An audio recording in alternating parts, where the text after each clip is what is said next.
Niklas Hagelberg, Senior Programme Officer at the United Nations Environment Programme. Thank you very much for joining us on AnewZ. I'd like to start by asking you about the UNEP gap report and the policy advice that report pointed towards. Can you run us through where you think that report suggested that leaders like the ones that are gathering here this week ought to be focused? Okay, thank you, Guy, for having me here. And indeed, our emission gap report that came out just before these climate meetings, it says that we're still increasing our emissions. So we have not peaked yet, we have not turned a corner.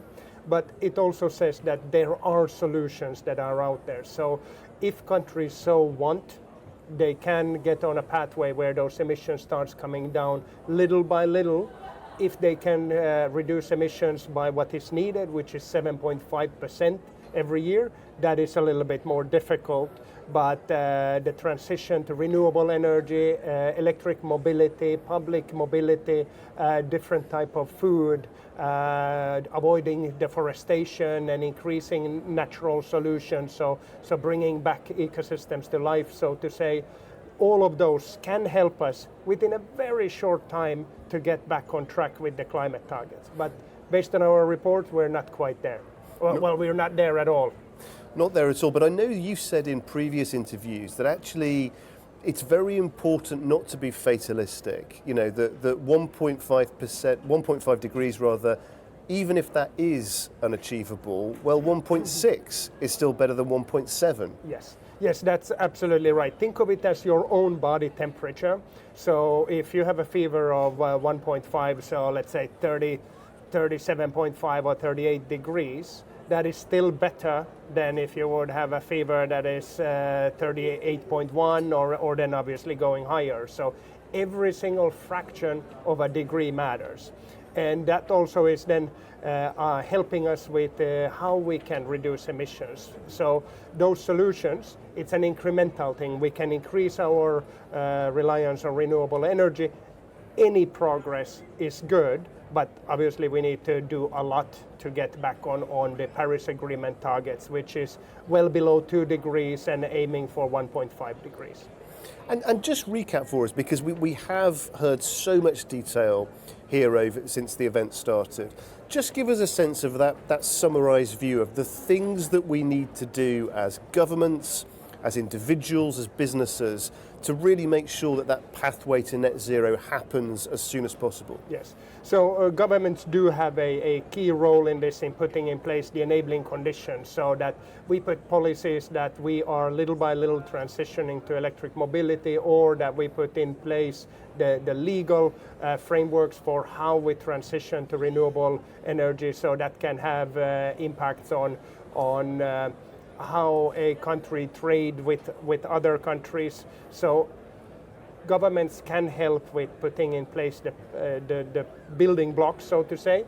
And then a big one is really the subsidies that all of our governments tend to provide for fossil fuels. This can be small things as ability to reduce fossil fuel use in your tax declaration. So these type of things, or that we're subsidizing it at the port, or we're subsidizing it when we drill. And obviously there's a lot of discussion here about the likelihood of a deal on the finance element, very important element of this COP. What are you hoping for, and what do you think is likely as we move towards the business end of this week? So first I would like to just draw to your attention that there are two parts to this conference of parties meetings. One is where countries are negotiating, and that's where you're talking then about the finance goal. But then we have the other part, which you could call a trade fair, if you will, or action track. And that's where sectors, companies, civil society, change organizations come together and jointly try to build partnership and exchange information on what happens. So let's now then focus on the negotiation part. So indeed, countries are negotiating here about a finance goal, so how finance can be mobilized to help especially the developing world to take climate action. This could be about reducing emissions or building resilience. And the discussions here are quite difficult because it's very much who should pay, how much should they pay, what should that money be used for, and how should you measure the impact of that money. And now, put 200 countries in the same room and with different circumstances in their countries. Some are heavily dependent on fossil fuels, some are have already a decarbonized energy system, whereas others are heavily dependent on tourism, for example. All those countries have a different perspective and a legit perspective of it. So that's why it's so hard for them to agree on the quantum, the contributors, and how that money is used. And so, are you hopeful? How do you feel about this COP? We know there have been some things already agreed that are positive. What do you feel will be the likely overall outcome? So this is called the finance COP, where they do want to get a solution, an outcome on the finance side. We are now on Wednesday, right? After a few days, I'm not even sure which day it is. But at Wednesday, it's so complicated, that the negotiation, that until Friday, I don't think we should expect to get a result on it. I do believe that there will be some kind of outcome.